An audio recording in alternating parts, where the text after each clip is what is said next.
अस्सलाम वालेकुम गाइस। तो आज के लेक्चर में हम देखेंगे हायरार्किकल इनहेरिटेंस। ठीक है, तो पिछले कुछ लेक्चर से जो है हम इनहेरिटेंस पे जो है वो अपने कॉन्सेप्ट बिल्ड कर रहे हैं। ठीक है, हमने इनहेरिटेंस की तकरीबन सारी टाइप्स की वीडियोस देख ली हैं। तो अगर आपने अभी तक वो नहीं देखी तो लिंक डिस्क्रिप्शन में मौजूद है, वो लाजमी देख लें। ठीक है, तो आज हम पढ़ेंगे हायरार्किकल इनहेरिटेंस। ठीक है, तो चलिए स्टार्ट करते हैं। अब इसमें क्या होता है हमारे पास, in this type of inheritance more than one subclass is inherited from a single base class. अब इसका जो मेन वर्ड आपने याद रखना है ना, वो क्या है, हमारे पास सिंगल बेस क्लास है कि इसमें एक ही बेस क्लास होती है और बेस क्लासेस नहीं होती। अब एक बेस क्लास होती है, उसकी बेस पे हम जो है वो सारी की सारी क्लासेस को क्या करते हैं, हम डिराइव करते हैं। मोर than one derive class is created from a single base class. अब इसका मैं आपको कॉन्सेप्ट समझाता हूँ। ये देखिए, मैंने एक आप जी क्लास बनाई है। ठीक है, और मैं क्या करता हूँ, मैं बी को इससे इनहेरिट कर रहा हूँ, ई को इनहेरिट कर रहा हूँ। फिर मैं क्या कर रहा हूँ, क्लास बी से मैं फिर मज़ीद दो क्लासेस ए और सी इनहेरिट कर रहा हूँ। फिर मैं क्लास ई से क्लास डी और एफ़ इनहेरिट कर रहा हूँ। अब इन सब की बेस क्लास क्या है, हमारे पास जी क्लास है और ये एक सिंगल बेस क्लास है। इस प्रोसेस को हम क्या कहते हैं, हायरार्किकल इनहेरिटेंस। फिर सुन ले, हायरार्किकल इनहेरिटेंस क्या होती है कि उसमें एक सिंगल बेस क्लास होती है और उससे आगे जितनी भी क्लासेस बनती हैं वो सारी की सारी उस बेस क्लास से डिराइव की गई होती हैं।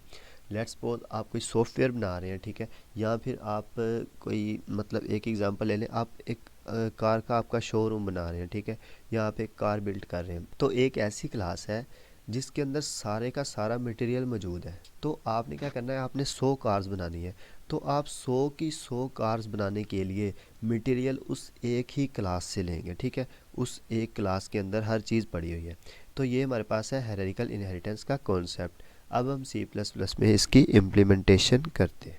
मैंने VS कोड को ओपन कर लिया। सबसे पहले हम क्या करते हैं, यहाँ पे एक क्लास बनाते हैं। मैं यहाँ पे एक क्लास A बना लेता हूँ। ठीक है, और यहाँ पे मैं सेम एग्जांपल सेम लॉजिक के साथ आपको आगे लेके चलूँगा। ठीक है, और यहाँ पे मैं क्या करता हूँ, मैं पब्लिक लिखता हूँ। ठीक है, पब्लिक, और यहाँ पे मैं ए का कंस्ट्रक्टर लिख देता हूँ और मैं यहाँ पे स्टेटमेंट दे देता हूँ, भाई दिस इज़ क्लास ए।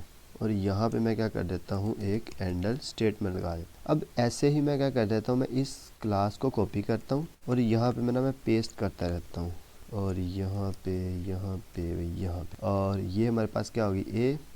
और यहाँ पे मैं इसको सिलेक्ट करता हूँ, कंट्रोल डी करता हूँ, डी, और यहाँ पे मैं इसको रेज करके यहाँ पे बी लिख देता हूँ। यहाँ पे भी बी लिखा गया है तो इसको हम सेट कर लेते हैं। ठीक है, इसको ए ही रहने देते हैं। ठीक है, चलो वैसे ही कर लेते हैं, कौन सा इतनी जगह पे चेंज करना है। ठीक है, और यहाँ पे बी मैं सी कर देता हूँ, यहाँ पे डी, यहाँ पे बी डी, और यहाँ पे बी डी।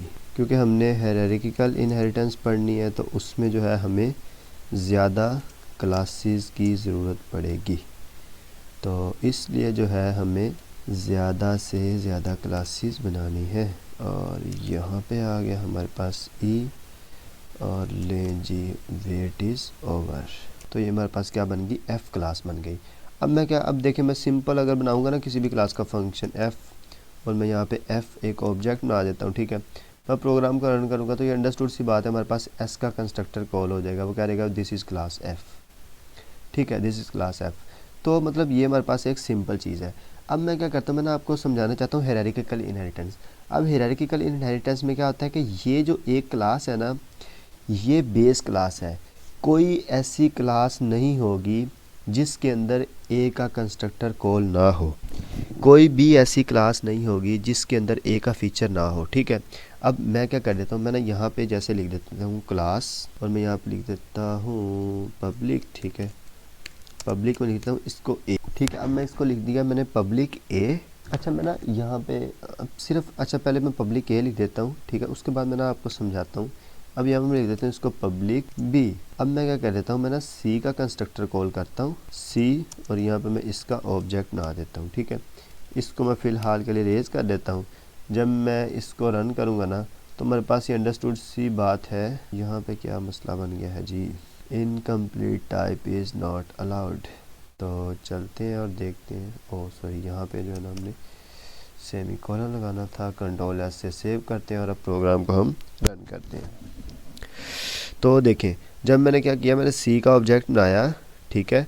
तो हमारे पास क्या हुआ कि यहाँ पे कंट्रोल गया बी का कंस्ट्रक्टर, पहले बी का कॉल होना था फिर ए के पास, तो बी का कंस्ट्रक्टर कॉल होना था ना, लेकिन कंट्रोल किसके पास गया, ए का कंस्ट्रक्टर कॉल हुआ। उसके बाद हमारे पास बी आया, बी का कंस्ट्रक्टर कॉल हुआ, और फिर सी आया, सी का कंस्ट्रक्टर कॉल हुआ। अब मैं क्या करता हूँ, अब जैसे मैंने स्केच बनाया था ना, पहले मैंने आपको वो बना के दिखाता हूँ यहाँ पे, फिर मैं उस बेस पे क्लासेस इनहेरिट करूँगा और फिर आपको आउटपुट बताऊँगा। मैं एक क्लास बनाई है मैंने ए, ठीक है, उससे मैं 2 क्लासेस इनहेरिट कर रहा हूँ, बी, ठीक है, और उससे इनहेरिट कर रहा हूँ सी। फिर बी से मैं क्या क्या इनहेरिट कर रहा हूँ, बी से सी, या डी और ई, और यहाँ पे मैं क्या कर रहा हूँ, इनसे 2 कौन सी इनहेरिट कर रहा हूँ, एफ और जी। जी हमने अभी बनाई नहीं है लेकिन बना लेंगे, ठीक है। तो बेसिकली मैं क्या कर रहा हूँ, मैं इस तरह से काम कर रहा हूँ। तो एक ये हो गया हमारे पास, तो ये इससे और ये इससे। अब मैं सेम प्रोसेस यहाँ पे इम्प्लीमेंट करने वाला हूँ, ठीक है। इसको आपने क्या करना है, माइंड में रखना है। तो अब मैं क्या करता हूँ, मैं ना यहाँ पे आता हूँ और मैं यहाँ पे कहता हूँ कि भाई ए जो है, जो बी है वो ए से इनहेरिट है, और जो हमारे पास सी है ना वो भी ए से इनहेरिट है। समझ आई? अब क्या मतलब कि ए जो है वो बी से इनहेरिट है और ए जो है वो सी से भी इनहेरिट है। और उसके बाद मैं क्या कह देता हूँ, मैं कह देता हूँ कि जो डी है ना, डी ये किससे इनहेरिट है, हमारे पास बी से, पब्लिक बी, ठीक है। और हमारे पास जो ई है, ई ये भी किससे इनहेरिट है, ये भी हमारे पास पब्लिक और उसके बाद बी से इनहेरिट है। और उसके बाद हमारे पास आ जाता है एफ़, तो एफ़ किससे इनहेरिट है, हमारे पास सी से। तो मैं यहाँ पे लिख देता हूँ पब्लिक सी, ठीक है।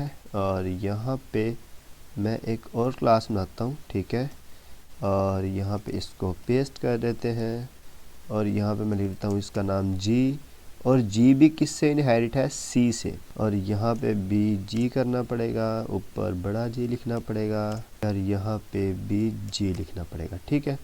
अब यहाँ तक हमारा काम कंप्लीट हो गया। हमने इतना किया तो कुछ नहीं है, ठीक है, लेकिन हमने बहुत कुछ कर लिया है।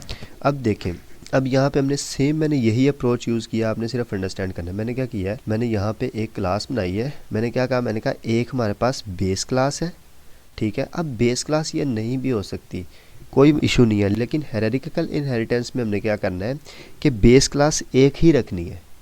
वैसे आप बेस क्लास से जितनी मर्ज़ी रख सकते हैं, कोई इशू ही नहीं है, लेकिन हम एक उनकी टर्म पढ़ रहे हैं ना, तो इसलिए हमें जो है वो एक ही बेस क्लास रखनी पड़ेगी, ठीक है।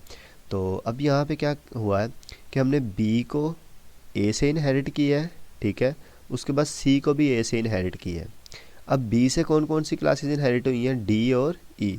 तो बी से कौन सी क्लासेस इनहेरिट हुई हैं, हमारे पास डी और ई, ठीक है, ये डी और ई।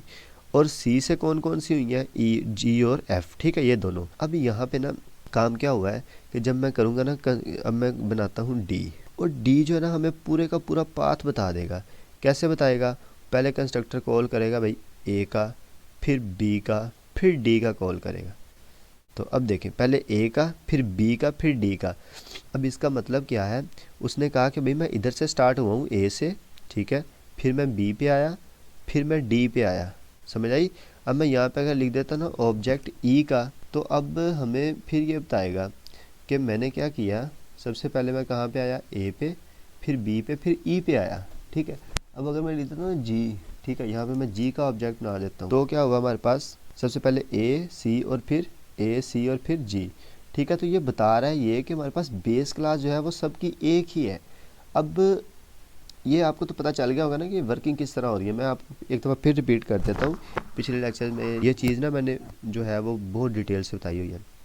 जब मैंने जी का कंस्ट्रक्टर कॉल किया तो कंट्रोल किस पे गया, जी पे। तो कहाँ से हमारी प्रोग्राम स्टार्ट होगा, सी से, ठीक है। पहले सी को एग्जीक्यूट करेगा, फिर जी पे आएगा। जब हम सी के ऊपर गए, ठीक है, तो सी कहता भाई पहले ए को एग्जीक्यूट करो, तो हम पहले ए पे चले गए। जब ए पे चले गए, ए का कंस्ट्रक्टर कॉल हो गया, फिर हम आगे वापस किस पे, इस पे हमने कहा सी भाई ए का कंस्ट्रक्टर मैंने कॉल कर दिया, अब तू एग्जीक्यूट हो। फिर सी एग्जीक्यूट हुआ, फिर सी यहाँ पे वापस आया, वो जी पे आ गया, फिर जी एग्जीक्यूट हो गया। तो यहाँ पे इस तरह 3 कंस्ट्रक्टर हमारे पास एग्जीक्यूट हुए। अब हमें कैसे पता चलेगा कि हमारे पास जो है वो ए जो है वो वाकई ही सारी क्लासेस से इनहेरिट है। अब मैं क्या करता हूँ, मैंने यहाँ पे एक वेरिएबल बनाता हूँ इंट एज। यहाँ पर मैं इसको प्रोटेक्टेड बना देता हूँ, ठीक है। पहले मैं प्राइवेट रखता हूँ, बाय डिफ़ॉल्ट प्राइवेट ही होते हैं, तो हमें यहाँ पे लिखने की ज़रूरत नहीं है। मैंने यहाँ पे एक स्टेटमेंट देता हूँ, ठीक है, ऑब्जेक्ट डॉट एज, ठीक है, और यहाँ पे मैं एंडल लगा देता हूँ, एंडल, और यहाँ पे हम कंट्रोल एस, और यहाँ पे मैं ना एज को कोई वैल्यू दे देता हूँ, 20 दे देते हैं। अब यहाँ पे मैं जब लिखा तो वो कह रहा है कि एज जो है ना वो एक्सेसिबल ही नहीं है। एज एक्सेसिबल इसलिए नहीं है क्योंकि ये तो प्राइवेट है। तो मैं क्या कर देता हूँ, मैं इसको प्रोटेक्टेड कर देता हूँ।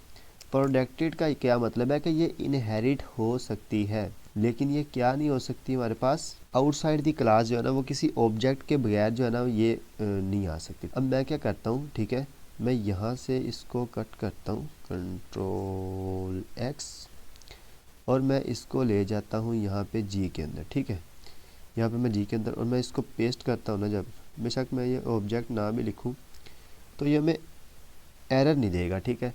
ये क्या बता रहा है, अभी मैंने इसको पहले प्राइवेट अगर कर दूँ ना, मतलब मैं प्रोटेक्टेड को कमेंट कर दूँ और मैं यहाँ पे लगा दूँ, तो यहाँ पे हमें एरर देखने को मिलेगा। वो कहेगा कि भाई एज डिफाइन ही नहीं है, एज एक्सेसिबल ही नहीं है, ठीक है। क्यों? क्योंकि एज आपने प्राइवेट रखी हुई है, ठीक है। तो मैं अगर इसको कर देता हूँ हमारे पास, तो मैं अगर इसको प्रोटेक्टेड कर देता हूँ तो ये हमारे पास अवेलेबल है। अब मैं ना इसको क्या करता हूँ, बस जितने भी मैं कंस्ट्रक्टर है ना मेरे पास, बस सब में पेस्ट कर दूंगा, तो हमें कोई भी एरर देखने को नहीं मिलेगा। क्यों? क्योंकि जो ए क्लास के अंदर जो चीज़ आ गई है ना वो तमाम की तमाम क्लासेस के अंदर आ गई है, ठीक है। तो उसको हम जिसे कहते हैं ना कि अन्यवाह यूज़ कर सकते हैं, ठीक है। तो ये हमारे पास था हायरार्किकल इनहेरिटेंस। तो उम्मीद है कि आपको जो है वो ये कॉन्सेप्ट समझ आ गया होगा। अगर आपको समझ नहीं आया तो आप कमेंट में पूछ सकते हैं, और अगर आपको वीडियो अच्छी लगी है तो वीडियो को लाइक कर दें और अपने फ्रेंड के साथ शेयर कर दें। और अगर आप इस चैनल पर नए हैं तो चैनल को सब्सक्राइब करना मत भूलिएगा, क्योंकि हमें आपके सब्सक्राइब की बहुत ज़रूरत है। तब तक के लिए अल्लाह हाफिज़, मिलते हैं नेक्स्ट लेक्चर।